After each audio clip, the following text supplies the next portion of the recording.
Hello, everybody. Josh Neighbors here. We have ourselves a crossover between the Locked On Nationals and the Locked On Marlins podcasts. I am Josh Neighbors, the host of Locked On Nationals. The newer-ish host of Locked On Marlins, Peter Pratt, joins us. Peter, it is nice to talk to you for the first time so we can talk about these two potential cellar dwellers in the National League East. Absolutely great to talk, Josh. No doubt. I think I'm maybe a little bit more hyped than you are on the Marlins and their potential this year. But nevertheless, last year Cellar Dwellers was absolutely correct for both of our clubs. So we're hoping for bigger times, I think, and better times in 22. As we move into the show, we'll let you guys know today's show is brought to you by betonline.ag, best place to get in on the sports action today. More on that coming up in a little bit. But Peter, first things first. So, not to single you out as, hey, you're British, but a lot of people listen to baseball podcasts aren't used to hearing from, people from Britain. So just tell us the story. How did you stumble upon Locked On Marlins? But first, how did you find baseball and the Marlins as your team? Just lay it all out for us. It's a great question. And really it came, my brother lives in the States, so he's moved over. He lives in St. Louis. So my first ever ball game, I was, 2016 maybe, went to Busch and it was fantastic. It was a day game. Beers were flowing. I was like, wow, baseball is great. I didn't know any of the rules, really. I just sat there and enjoyed the spectacle of, a day. I sat around thinking, this is a day game. Busch is packed. I don't know what's going on the field, but does nobody work? Because it was like packed in there, and I just thought it was phenomenal. I was like, okay. So that was the first game. I had so much fun. The next day we said, right, there's a game in Kansas City tomorrow. Let's drive to Kansas and go to another game. So we did.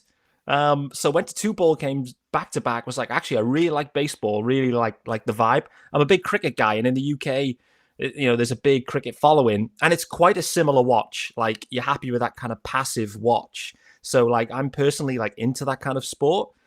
Anyway, a couple of years later, we then went to Miami on a family trip, and I was like, right, I want to go and see the Marlins while we're there. And we got to Marlins Park then. Different vibe. Stanton hit. Yeah, it was a different vibe. There was no one there. I was like, whoa, what's happening? It was a different vibe. That is for sure. But Big Stanton hit a huge home run in the second inning. I was like, that's it. I am making a decision now. I'm going to go and buy a Stanton jersey, and I'm going to be a Marlins fan from now on. So I didn't know any of the Marlins players at that point. I just made that decision. I want to get into this sport. And basically in the off season, then the rebuild started. So it was my fault. I'm putting it down to that.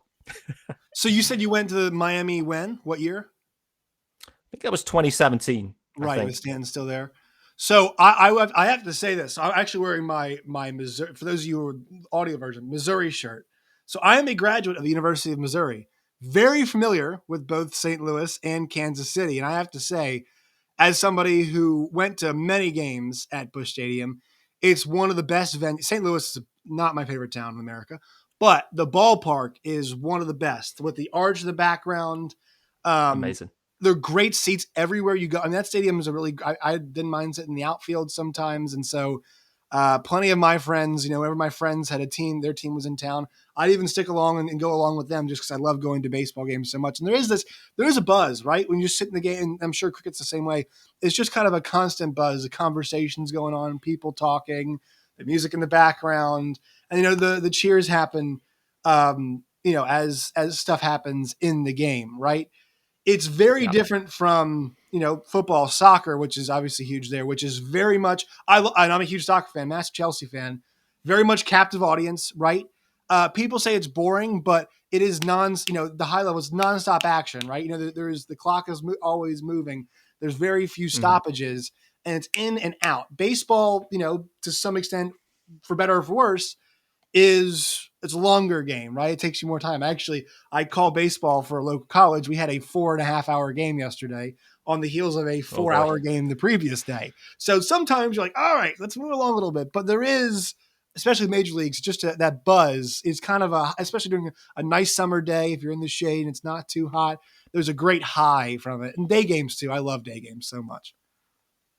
completely with you. And I must say, after the game in St. Louis, we piled into that ballpark village over the road, and Mm-hmm. that was just it was pandemonium in there. I mean, I'd had Mm-hmm. about 15 beers at this point, so I was pretty loose, but it was a great day, and that kind of I do like the vibe, and like you said, it's because we're British in that crowd as well, and I was starting to shout, I don't know what I was shouting, but I was shouting stuff, Mm-hmm. and people were kind of turning around thinking, "Who's this guy? What's going on? Is he British? What's he doing here?" All these questions. So everyone was kind of coming in, having a conversation, a lot of fun. We just had a great day, and yeah, like you said, Miami was a different vibe. Like Miami as a city was wild, no doubt, Right. but very different vibe in the ballpark. I remember the game, and it was raining, torrential rain outside. So there was like, I don't know, 4,000 fans there. Jose Fernandez was pitching, actually, Mm. which was, I didn't know who Jose Fernandez was at that Right. moment. But to have only ever been to one Marlins game and seen Jose Fernandez on the mound and a Stanton home run, I think I kind of lucked out in many ways. And the Marlins Yeah. won too. So they took down the Diamondbacks in the torrential rain, 4,000 fans.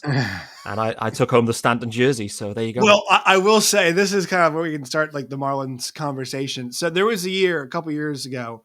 I'm not sure how familiar you are with some of the universities here. LSU, Louisiana State University in the Southeastern Conference, outdrew the Marlins in attendance, on average attendance, which is like, I That's mean, shocking. appalling. Is shocking and appalling. Um, Ever since that 2020 shortened season where the Marlins made the playoffs, I feel like there is this really interesting conversation around Miami about, or just around this team, as like, what is its place in the National League East? Because you think about all these teams, you have the Nationals who win the World Series, right? 2019. The Braves just won it. The Phillies, you don't stock up on stars like Bryce Harper, JT Realmuto, invest in guys like Castellanos and Kyle Schwarber if your intentions are not to go for broke, right? That's not how you Mm-hmm. operate. The Mets make the World Series in 2015, and clearly ever since then have been stumbling. But the goal has been trying to get back, and obviously Steve Cohen has pumped a lot of money into this thing, so that's where they want to go. And then there's the Marlins, and so it's like I already mentioned the Braves. The Braves have been winning this division forever. Um, then there's the Marlins, and so it's like they've shown a lot of promise as of late. But how do you build and stack yourself against these teams in the division that, for the most part, are going for it? And two of them in the last 3 years have actually gotten it done and accomplished it and won the big thing. Yeah, I mean, you got to just call it out. The division is absolutely loaded. It's been Right. loaded, for years. And for the Marlins, it's tough. They're playing a different game, right? The Marlins are approaching this in a very, very different way. They're effectively approaching it the same way as the Rays, and the Rays have been successful too. So I think that's the point: is they're trying to be the Rays, but I don't think they're not as cute as the Rays, and that's been the problem. But really, where the Marlins sit right now, they're on plan. Like when Bruce Sherman and Derek Jeter came in, they laid out the plan. As fans, we knew what it was. It was a painful plan because it was basically, we're going to just tear apart all of this real nice core of an offense. We're going to trade every one of those dudes, and we're going to rebuild from the ground up. They haven't wavered from that, and they've actually been pretty successful in it in terms of, well, they had the shortened season playoff appearance, but the farm's loaded. Farm's absolutely loaded, and there's one thing that the Marlins can do, and it's develop pitching. Really, really can. So, in terms of a cornerstone of this franchise right now, developing, draft scouting, drafting, developing pitching is a hallmark of the Marlins, and it's a really good asset to have. And we're at that moment now where we're ready. We're ready to contend. The farm's loaded, and now it's, can you make the right trades to get the right players in to supplement the offense? And that's really kind of the conundrum for the Marlins right now. But they're playing a different game. They're not going to throw money at it. We don't have, it's probably the poorest franchise, I guess, out there. Just, it's a big market, Miami, for sports, but Yeah. the fans don't come. No one comes. Well, So, it's because from what I've derived, and I used to talk with Aaron Layton, who's now, does a lot of baseball prospect stuff, big Marlins guy. It's just location it's not a user friendly location, for lack of a better mhm. term. And the ballpark atmosphere on, I hate to be demeaning, but like it's not like kind of warehouse at times, right? The way you'll hear a whistle and you'll hear it just kind of echo and travel through what is Yeah. a somewhat empty ballpark. And I think the one thing the Marlins do have going for it is that it is a community that definitely cares about baseball. Like from from just the makeup of the community, right? A Yeah. lot of Latin American people. It's also in the South too. So, the South plus Latin America, that's the crossroads of baseball, right? There's a reason why all these Southeastern Conference teams are very good at baseball. That's kind of where baseball lives. So, and the Braves, another good example, right? I mean, there's a reason why the Braves are so popular from where I live in Virginia all the way down. I mean, there's an argument to be had.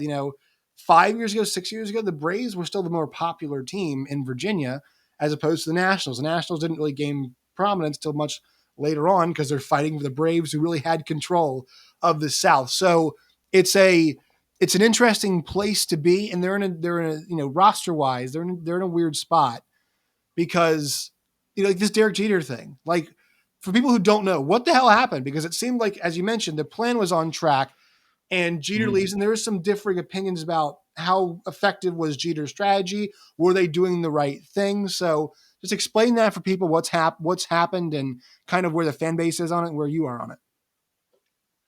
Caught everyone off guard. That's the first thing to say. It was a shock. The timing of it was a shock, particularly. Just in summary, though, Derek Jeter had a 5-year contract as CEO or whatever role you wanted to call himself. 5-year deal, 4 years into it, a year to run. And I think effectively they were kicking off some extension talks. What's the future hold for the Marlins? And I think effectively there was a disagreement, and he was, well, I don't know how acrimonious it was, but a mutual parting. But I think effectively, Jeter wasn't going to get the extension he wanted, and the money wasn't going to be there for what he wanted to do once he'd built it to a level. And I think it was, well, I'm going to go then, and that's kind of the way it's played out. Really, what it means in the short term is Kim Ang is going to be playing a lot bigger role for the Marlins, and reports have come out since that there was some trades that the Marlins were ready to make pre-lockout. Even I think going back to last year's deadline that were nixed. Effectively, Jeter, he had the final say on everything, and he said no on a few of these deals. So Kim Ang is going to be given ownership. Like I said, this is a really important spot for the Marlins because the farm is stacked. There's a lot of pitching. A lot of teams need pitching, and it's how can the Marlins flip some of that into major league level hitting that's young and controllable. It's what the MO looks like. So I was surprised that the timing of the Jeter thing. I actually think he did a great job, to be honest with you. I think where the Marlins are at now is exactly on plan. Maybe he was expecting them to load in an extra $100 million on top of the current payroll, and I just don't think that was ever going to happen in this market. The one thing that Derek Jeter could not crack, the fans are still not coming. Attendances are still bottom 3. And that's at the core of it. They haven't been able to crack that. And the reason they can't crack it is because in Miami, I'm not from Miami, so I'm just passing on secondhand knowledge here. But the reality is they like a winning product on the field. It is not a market that just people turn up and pay their money just to watch rubbish. There's other things to do in Miami, right? There's other things to do in Miami. There absolutely is. Well, that's so a problem San Diego has really. too, right? I mean, San Diego has the same problem. San Diego is a city in California where it's 75 degrees every single day. There are other things you can do than go watch football or baseball. But bottom line is, if you win, people will come and seek that out. And I know it's winning's hard, it's harder than it sounds, but like that's kind of it. I legitimately think people will show up if they consistently win. It might take time, but people will show up. Completely with you. I mean, you only got to look back to when the Marlins are on these postseason runs back in, the early 2000s or in '99. They were playing in an NFL stadium then, obviously. Yeah. Dolphin Stadium. And, there's 60,000 people there or whatever the number was. I mean, listen, if you put a product on the field that's good and fun and is winning, they will come. The problem for Jeter in this organization has been they tore it down. And so basically with that went the fan base completely. And they're now in a position where if they can get into winning ways, then we'll see what the fan base does. I would have been really intrigued to see what 2020 postseason would have looked like for the Marlins. They made the postseason. They went on that run. Sixto Sanchez emerged as a big-time prospect.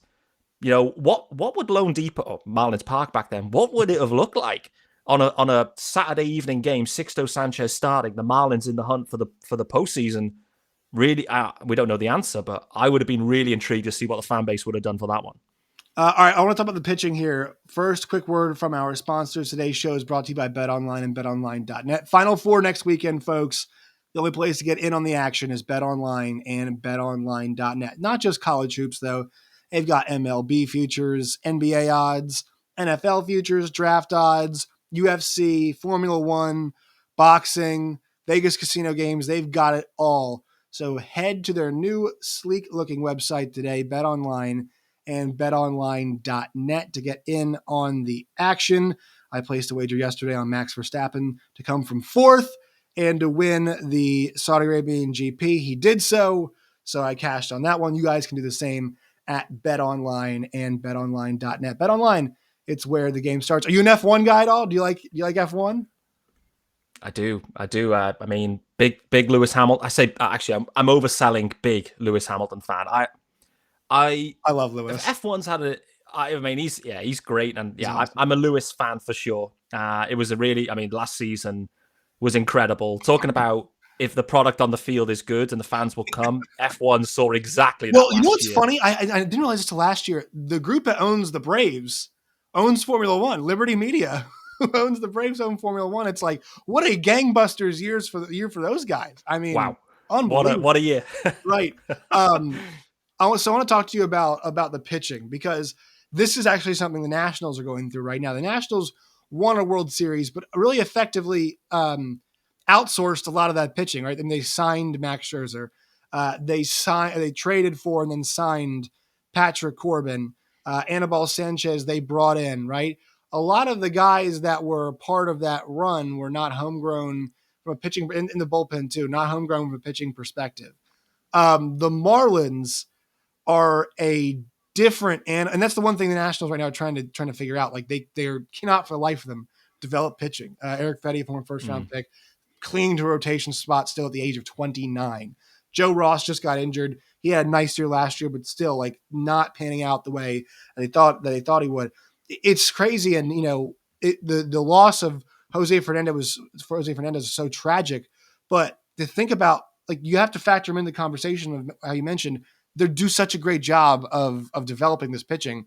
Jose was kind of really the first modern piece they had in that, and they really haven't missed a whole lot since. I mean, this is why when you talk about the trade assets they've got so much pitching assets that are expendable because a lot of these guys can't crack the rotation.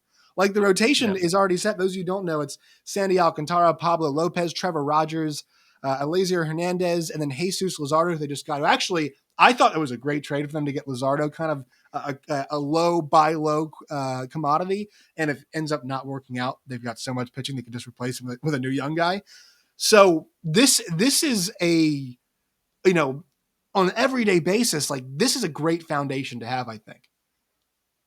Absolutely is. The rotation is really looking nice. And like I said, competitive too. There's just so many arms. Like this is the thing. As you mentioned, top of the rotation, Sandy has just year on year, he's gone to another level. Year on year. It's just phenomenal to watch. Pablo Lopez equally has taken his game to another level. Changeup's insane, but hasn't hasn't been able to stay healthy and on the field for a full season. That's Pablo's challenge: is can you get 180 plus innings out of Pablo Lopez? If you do, then he's legit as well. Trevor Rogers obviously emerged. The Marlins drafted him, developed him. I mean, second place rookie of the year, Trevor, and he's looking to kick on. Then, as you mentioned, you're then into Jesus Luzardo, Eliezer Hernandez, probably the 4 and 5. The Marlins' top prospect right now, anyway, is Edward Cabrera. He had a little taste last year, but we'll start in AAA. Plus, then you've got Max Meyer emerging. Max pitched the other day and was absolutely insane. I think 4 innings and, I don't know, 8 Ks or something. Max Meyer looking great. He's already been reassigned, so it's unlikely he's going to start with the big league club. But this is it. Plus, you've then got Sixto Sanchez, who's hurt as well right now. What's that? That's 8, 9 guys, all above average. I've lost your audio. All under sorry, I muted myself. All under 30 years old too, which is the All crazy under part. 30. Right. It's so All it's under 30 is wild. right. And but now the one thing to account for, and this is why it helps. Like last year, the Mets started the year with like 8 starters, and then they ended up just signing random dudes and having them start because injuries do happen. And I Yeah. will say, like, excuse me, the one guy that we talked about this with, it's Sixto, right? He was kind of the second, the post Fernandez wave. He was kind of the number one guy in this group, and Yeah. now it's Sandy has been that dude. But it sounds like Sixto, he's on a current, I think it's a no, he's on a no throwing program right now. Yeah, correct. What's been the issues? I mean, has it been more than one? For those who aren't really paying attention, why haven't we seen him in the last year or a year and a half? I guess. Yeah, so it's a really great question, and to be honest with you, it's one that a lot of the Marlins fan base is considering themselves. Really, it stems back to last season. He arrived at camp late, had a made a couple of appearances in spring, and then got hurt, and then seemingly the Marlins were trying to manage him back up, build him back up at this point. In the end, it wasn't happening. The Marlins fell out of it too, and so he ended up having minor surgery. So I think part of the blame there sits with the Marlins. I think they thought we're going to be in it, and so having Sixto back for the second half would be valuable. And I think they were trying to manage him away from surgery. In the end, he needed his surgery, but you got the undercurrent though. This is where things get interesting. The undercurrent is the the way he looks after his body, his Mm, maybe his mentality. There's some red flags appearing with Sixto Sanchez there, and there's some concerns I think from the Marlins side about whether Sixto Sanchez wants it, whether he wants to be the guy or not. But so there's a lot that's going on. There's the injury still around, like you said. He's another 4 weeks, I think, of no throwing left. Then they're going to try and build him up. Plus, the concerns about his body.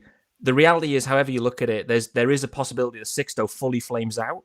There's a possibility he comes back and shows the 2020 form that he showed. I mean, listen, he was electric in 2020. Everyone was like waxing lyrical about him. mm, Or there's an alternative approach where Sixto Sanchez comes back and slots into the bullpen at some point in right, twenty right. twenty two. It's possible. I think this is where not having a lot of veteran guys in the rotation hurts.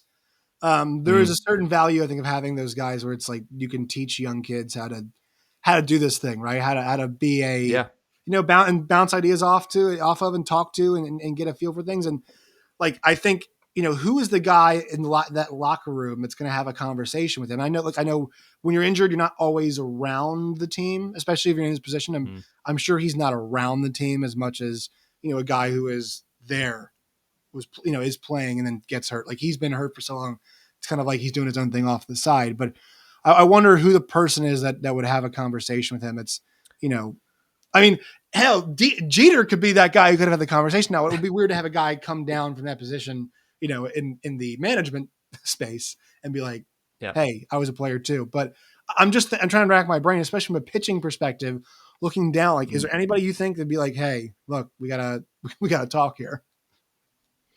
This is a good question because Sandy is the leader of the pitching And what's staff. he like? He's obviously 26, this 26 exactly. So he's young. He's a right? young pup as well. So you haven't got that 30 something vet in there that's kind of been around, seen it, done it all. They signed Gio Gonzalez last off season, if you recall. Gio made one, I think, appearance for the Marlins in spring, got blown up, and just went, Yeah, that's poor me Gio. done. It's gone. It's. Yeah. I think he retired too last year, so that He did. After that appearance in spring for the Marlins, he realized it wasn't in the tank. But like to your point, I think the Marlins were thinking about that at the time. How do we get a veteran arm in here? Maybe they needed that too. I mean, the way the season played out, it would have been valuable if they could have got 100+ innings out of him. But you're right. Who is that guy? I mean, it's Miggy Rose Clubhouse. Like that's the reality. Mhm. But clearly, Miggy's not a pitcher. All of the staff is so young. Sandy, I think, is he's 26, and maybe Pablo's around the same age, and they're all just young pups. So who's guiding Sixto Sanchez? That is the question. I actually don't know the answer to it, but it's one that needs to be asked because there's too much Instagram, not enough baseball with Sixto Sanchez. That is the problem.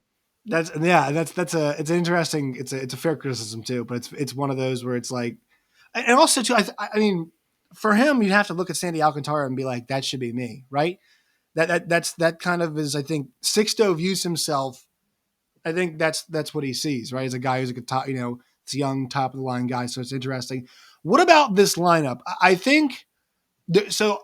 It's weird. I look at the Nationals almost as the inverse of the Marlins, where okay, the Nationals lineup, because Juan Soto is so amazing.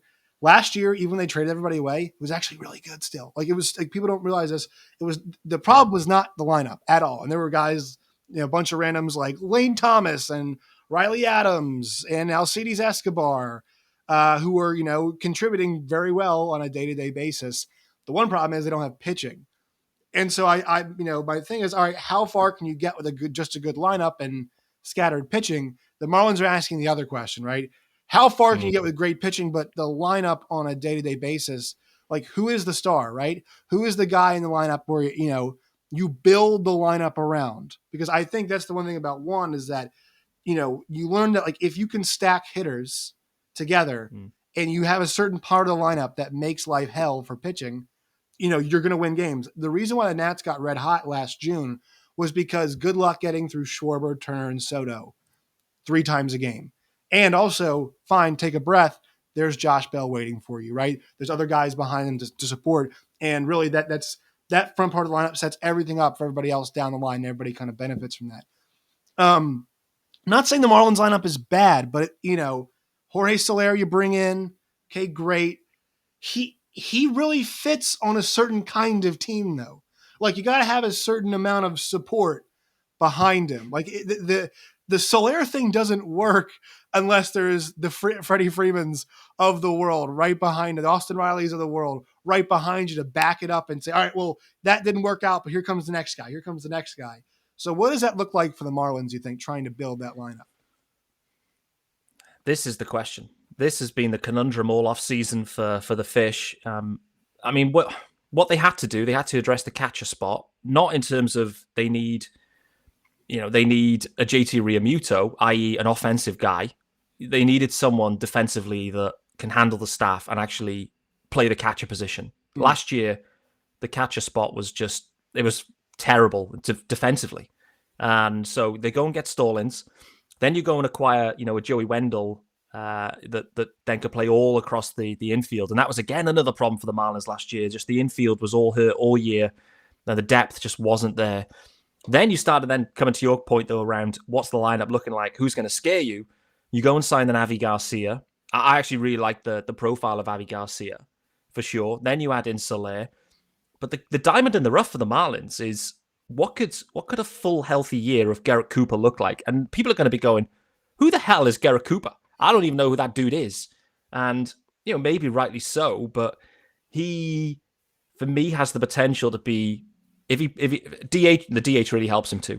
And so you end up with a full DH year of a healthy Coop, I think could be a phenomenal production. Then you kind of build around that Coop.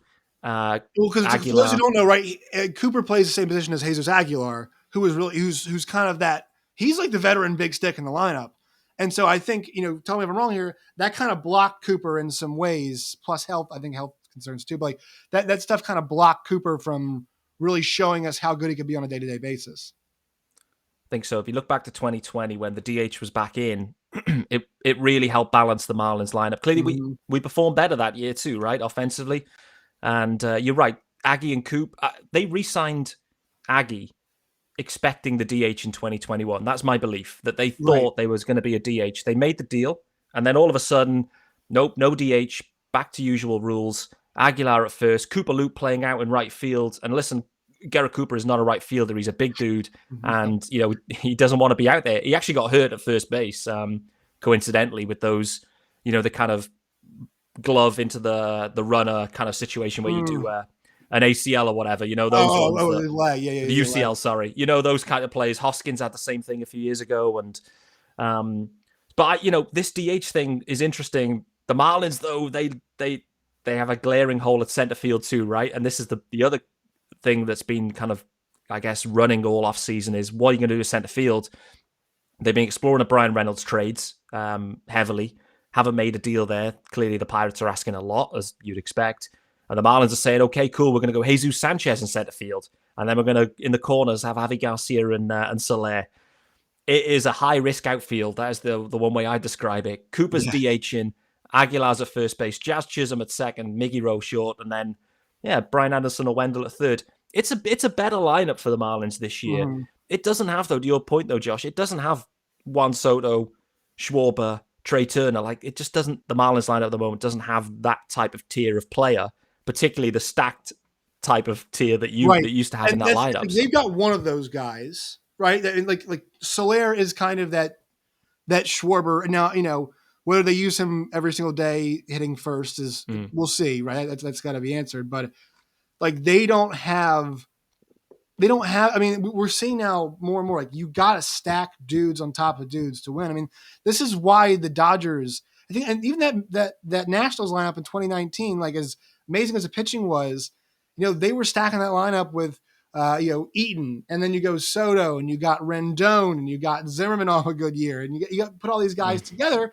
and what it equals to a lot. And the Marlins, the problem is too, if they were in a different division, I would feel a lot like if they were in the National League Central, as good as the Brewers are, like that division's a little bit for the taking. I know that National League East wasn't as good last year, but let's be honest, like the idea that this division is going to be down this year with the number of great players in it, really hard to see.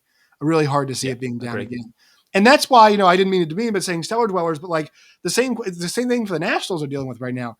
Okay, like you bring in Nelson Cruz, awesome, love it, great, it's gonna be fun, good lineup. But like, who the hell is gonna pitch to everybody else's team? And for you all, it's all right. Well, how are we gonna put up, in a game where you need 8 or 9 runs to win because Castellanos and Schwarber and Harper and Real Muto are all clicking? Same thing we said for the Mets, or same thing we said for the Nats. Like, who are gonna put the runs up? And I think the lineup's interesting. I just don't know if it's on par. That's why I think the Nats and Marlins are going to have some fun moments, but it's going to be ultimately, don't not to use the pun, but floundering, I guess you could say. I could, to be honest with you, I think that's a really fair assessment that we're going to have fun. There's going to be some fun little periods. We're going to enjoy it at times, but the most likely outcome is for both the Nats and the Marlins is a below 500 season, of which we have long periods of struggle, perhaps. And the big three, let's say, maybe kick on. I mean, just in terms of the division itself, I'm very intrigued to see what the Phillies do. I'm not convinced about the Phillies in general. Never convinced the Phillies, yeah. No, never convinced about them. Never. The Mets, though, I think the Mets usually Mets it up. They find a way. But what I would say is, drop a Max Scherzer in there. I don't know. Max Scherzer is a different type of animal, and I think that I start to side that way. The Braves will be hungover. Ronnie Acuna will be back, but the hangover is real. Freddie Freeman gone. I could see them starting slow. Let's put it that way, and maybe not being in it all the way like they have been. It's a really intriguing division, though. The Marlins, though, they desperately need to start fast. Yeah. Too many seasons we've come out the gate slow. And they need to start fast. They do. They have to just get into it quick. The bullpen is a huge concern right now. It's one area they've done next to nothing in. It was one of those where you look at the numbers and you go, oh, over the season, yeah, the Marlins had a top 10 bullpen. But you realize that they only had that because they were having bullpen games, 2 out of every 5 starts. Right. Tons of guys, the numbers look okay, but when you look at the 7th, 8th, 9th inning in a leverage spot, the bullpen was like the last in the league. It was terrible, absolutely terrible. And so we need some leverage help. We need some guys back there that know what they're doing.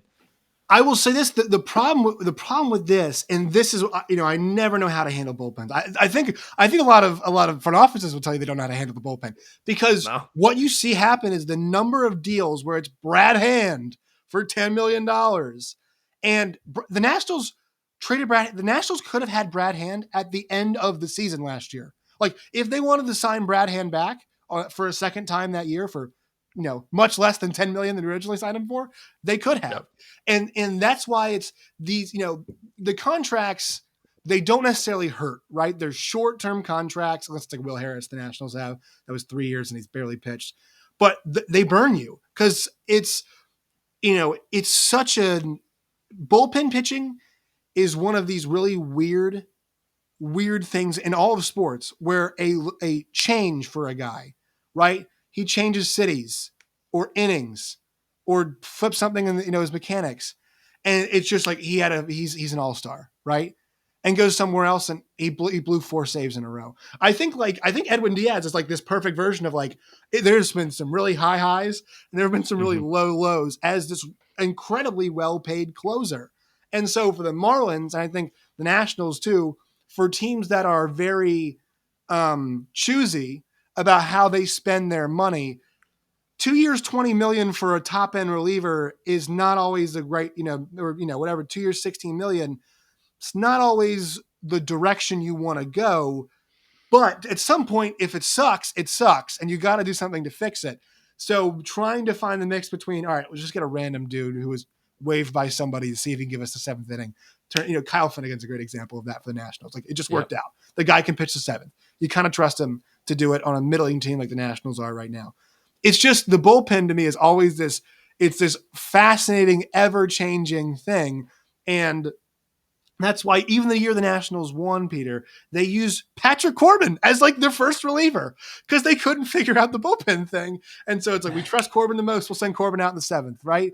And then we'll hope we can just get it to Daniel Hudson in the 9th. It's just such a conundrum all the time. Completely with you. The Marlins approach seemingly has been that kind of just random dudes, see what you can do, piece it together.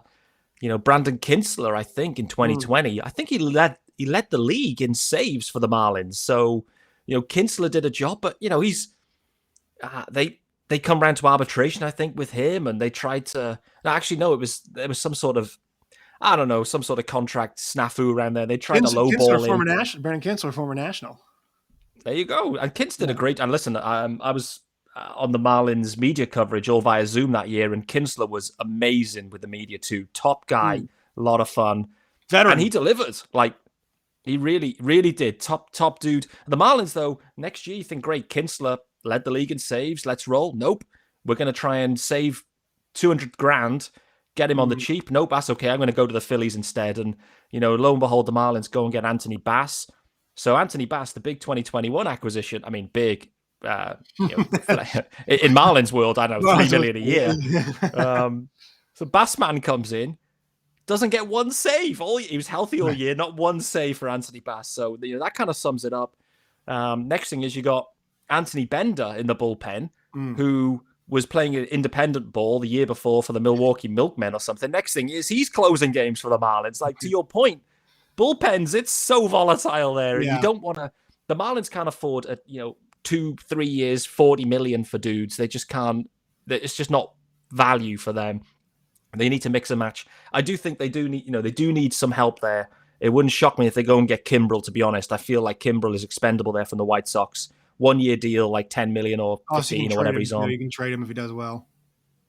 I think so. I think that would make a bit of sense for the Marlins because they slept through the free agency and now it's gone bang, bang, bang. All the good free agents are gone now. So they're going to have to think of something else because Dylan Floro, who closed a lot of games last year too, he's now hurt and behind. So they need to do something in that space quick. Otherwise, the bullpen may not matter for 22. All right, one more quick word from our sponsors, and I'll let you ask me a question after this. But first, let you guys know that Built Bar is the ultimate protein bar. They've got mint brownie, coconut almond, and new for this month, white chocolate cookies and cream. 130 calories, 4 grams of sugar, 4 net carbs, and 17 grams of protein. You go to Built.com today. That's Built.com, promo code LOCK15. LOCKED15 LOCK15. Have they sent you any Built Bars yet, Peter? Have you been able to try them?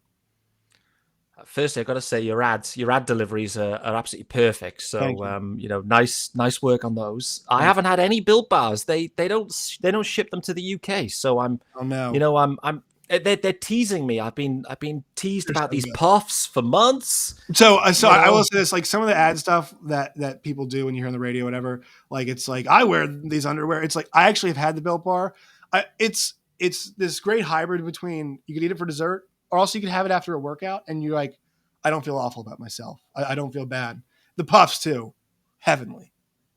Absolutely heavenly. Love it. You guys go to Built.com, promo code LOCK15, LOCKED15, Lock 15 for 15% off today at built.com. All right, so I will ask you now, are there any questions that your listeners would like answered about the Nationals, who I believe will be spending some time together, probably maybe tangling, weaving in and out between the fourth and the fifth spots at the bottom of the division once the season really gets going? Well, for me, I'm intrigued to see the way this pans out for the Nats in terms of some big time trades at the deadline. The Trey Turner deal, was a big time deal. How are you feeling about that now? The dust has settled. I believe obviously got Keibert Ruiz likely to be starting a catcher, I Mm-hmm. guess, the majority of the season. Josiah Gray came in a couple of starts as well. So, I think those two are the headliners. How are you feeling about obviously moving on Trey? He had a year to run on his deal, so that's the first question. But equally, in terms of what you got back, how are you feeling about it?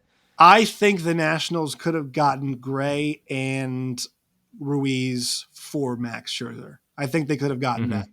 I think Max is that valuable. I think the fact that Max just got the deal that he got, like, I think you should trade him as a piece of, like, you got him for a few years. I know he left the Dodgers immediately, but like, you get to re-sign a guy who is a horse, who is a Yeah. winner. Every accolade you could want. I mean, this guy did sign the best free agent contract in history, right? Like, there are, in many ways, the deal for Max Scherzer was an underpay, and he could have not even pitched like the last year, 2 years, and it would have been worth it. So, I think that could have happened. I don't know if they had to give up trade to get the return that they got. Maybe they did, maybe they didn't. Mm. Because I think the world of Trey Turner. I think he's an excellent player. The Dodgers looks like are not gonna re-sign him. I think after this year, not too big of a loss. I think for them just because they've got so much in the farm system, and I think they'll be okay. So I'm intrigued to see what he does next. I actually think Atlanta might be an interesting piece. I know seen a lot of Mm. Atlanta people clamoring for Trey. So his future, I'm interested to see if he makes a return Mm. back to the East Coast. He's an East Coast guy, played at NC State. And I forget where he's from, but I think he is from around here. So that thing is interesting. But yeah, the new era is going to be is everything everybody's talking about. The question I think is a lot of these dudes they picked up in the John Lester trade, which the fact that somebody traded for John Lester last year was appalling to me. They traded totally blanking on Josh Harrison and Jan Gomes and got some guys back in that. They traded Brad Hand for Riley Adams, who looks like he might be their backup catcher and also play a little bit first base behind Josh Bell and had a really awesome year, just 25 years old. Lane Thomas was awesome last season in the limited amount of time. He'll get left field. Left field is his. And he was a guy they got in who sucked for the Cardinals, change of scenery guy, 100%, comes the Nationals and is their leadoff hitter and a really effective leadoff hitter. As the Nationals now build towards a future and try to re-sign Juan Soto, the big question to them is which of these guys you acquired last year who are now with the Nationals are guys that are part of this future? Who can be a part of selling something? And then where do they have to address the needs moving forward? So this is kind of the year where, you take a pile of sand and you open up your fingers and you see which rocks kind of stay in your hand and which sand falls through, to give you a kind of a metaphor right there. Great metaphor, that. Great Yes. metaphor. What's the question I'm not clear on, and coming from a team that's been rebuilding maybe since 2003, but for certain since Derek Jeter and Bruce Sherman came in, is this a full-blown rebuild? What's the timeline looking like? So when are you, as the Nats fans, thinking we're going to be back pushing for this division again? Well, this is the question for them is, okay, does Steven Strasburg get healthy? Right? They've got to put together an actual rotation. What happened? They blew. So like the Marlins, their bullpen accounted for 40 plus losses last year, which was the most in the majors. And that, you just can't win game. Like, that's just not going to happen for you. But that was started because the starters weren't doing enough, right? So your starters don't do it well enough. You put pressure on the pen. You use more guys. More guys are in spots they're not used to. You don't have, you trade away some of your better arms, and then what are you left with? A bunch of guys who are middle league guys trying to prove themselves, whatever. That's where you have to address that. For them, it feels like it's not a full on rebuild because they're signing guys like Nelson Cruz, right? That's kind of an interesting move to do, to sign a guy who is a really good hitter and is going to help your lineup and make it like Nelson Cruz is going to help them win games this year. 100%. Um, For sure. him paired up with Juan Soto and Josh Bell is going to help you win baseball games. It's just going to happen. The big question is, all right, what do things look like during the trade deadline? And how many of these assets do you flip into more assets, right? What ultimately does this rebuild look like? And how do you balance the finances of having Strasburg and Corbin left on for a few more years, and Strasburg a lot more with a lot of money? How soon can you get, can you keep Juan Soto from going to free agency? And is the best way to do that by acquiring more guys, keeping Nelson Cruz's on the team, or flipping a Nelson Cruz who hits, 275 and hitting 25 home runs, whatever, on pace to hit 30, 40 home runs? Do you trade him somewhere else and get a good haul? It's all about how they manage that now. So I look for them to be active this year, just kind of assessing all of their options. This is not a 5-year plan. I don't think they want to be more competitive faster than that. I think their ace in the hole is that we've got the best hitter in baseball, who I believe right now is the best hitter in baseball. That makes things a little bit easier on you. It does. So tell me this then: clearly the main storyline with the Nats right now is are they gonna re-sign and extend Juan Soto, and they're gonna pay $500 million to do that? I don't think it's $500 million. I don't think it reaches that high. I actually don't think it does. I think it's somewhere in the 440 to 470 range. I think that's where it goes. Max Scherzer right now in terms of AAV is what, 40? I think it's 42, right? 40, somewhere in that range, 40, 42. It was over 40. Yeah, it's over 40, right? So one can thank his old teammate for setting a precedent there. Now, that's for somebody who's, once again, Max is amazing for getting that much money at that age. Good on you, man. And also, as a Players Union rep, double good on you. We love to see that. Well done. Well done. You're the best. No, I'm not a money guy, right? But I think with other contracts that we've seen, this guy is 23. He's getting better. The offer they gave him first was not it was not offensive to me. Some people were like, "Oh, no, this is negotiation, right? This is Scott Boras. Like, we gotta be tactile with this." I think it ends up in the $440 million range, somewhere around there. They have to get it done. Bryce Harper left. You can't let Juan Soto leave. I don't know if you can let two generational players leave. You already saw one go somewhere in the division. It'd be a shame if another one went somewhere else in the division.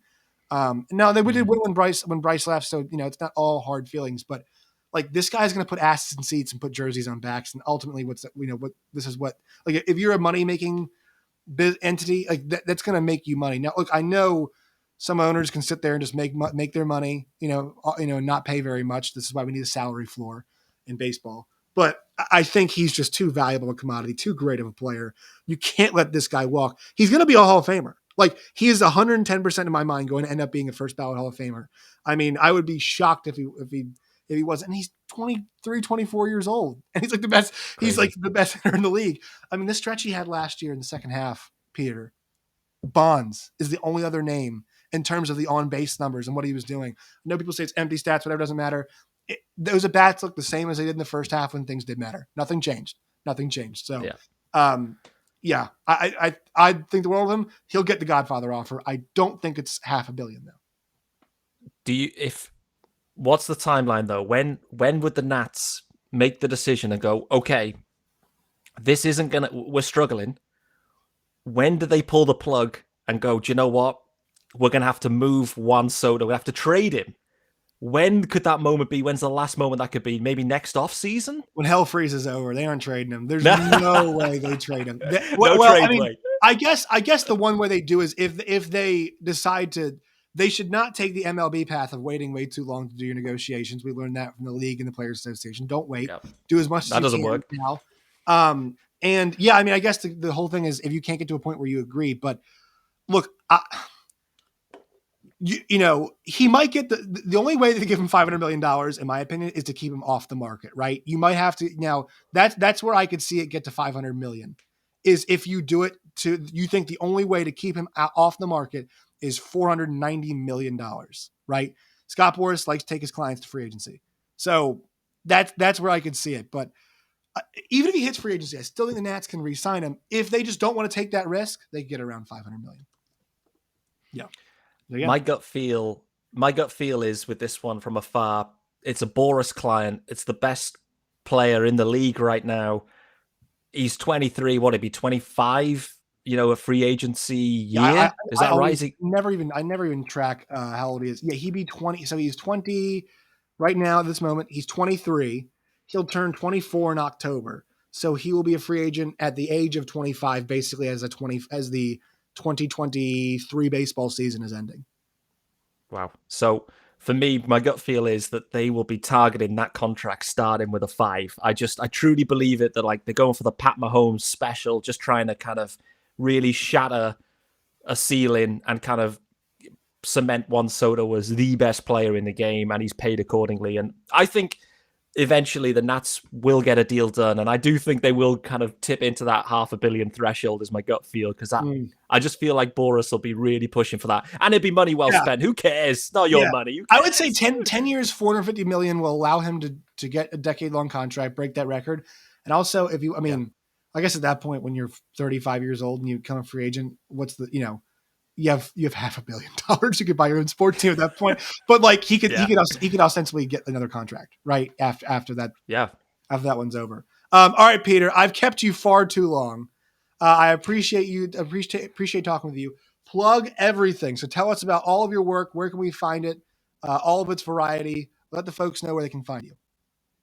Well, firstly, Josh, thanks for having me on. It's been a lot of fun. This is my first ever Locked On crossover pod, so this has been fun. And my first YouTube vibe of it too. So I've enjoyed it. This is good. I need to get my setup going. Yes. But yeah, for me, guys, if you like your Marlins, well, of course, there's a Locked On Nationals, but there's also Locked On Marlins, which I'm a new host to. I started hosting just before the lockout, so I accepted the role.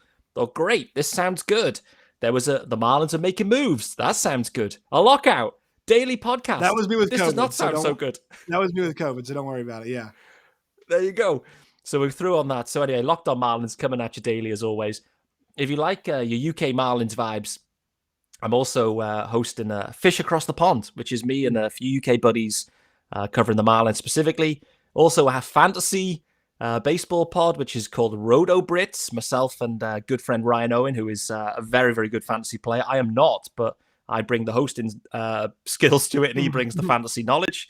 And I think that's probably about it. So Locked On Marlins, Fish Across the Pond, Roto Brits, tons of Peter Pratt content. Mainly Marlins, mainly hype. That's if you like your hype, then that's me. And on Twitter, I'm mainly on Twitter. I don't really mess around on any other Instagrams or TikToks or nothing. So feel free to follow me, Miami Marlins _UK.